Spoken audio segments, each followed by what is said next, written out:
तुम पाकिस्तान वालों के लिए तो हमारा बिहार ही काफी है। भारत और पाकिस्तान के बीच जंग हो चुका है, वहीं पाकिस्तान में जुबानी जंग चल रहा है। देखिए पूर्व क्रिकेटर आफरीदी ने किस प्रकार से इस जंग को लेकर के भारतीयों के ऊपर में तंज कसे हैं। उसका मुंह तोड़ जवाब हमारे भारतीय क्रिकेटर शिखर धवन ने किस प्रकार से दिया है वो भी आप देख लीजिए।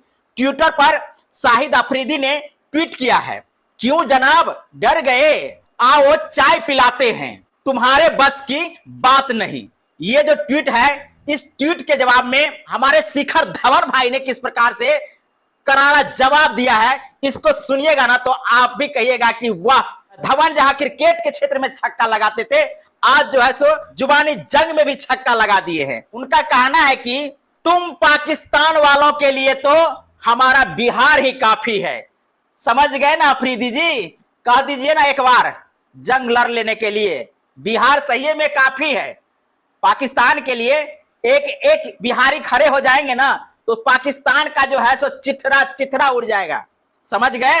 हमारे भाई शिखर धवन ने आपको बढ़िया से धो दिया है और बढ़िया से समझा भी दिया है। अब जो है सो हिम्मत नहीं कीजिएगा। जय बिहार।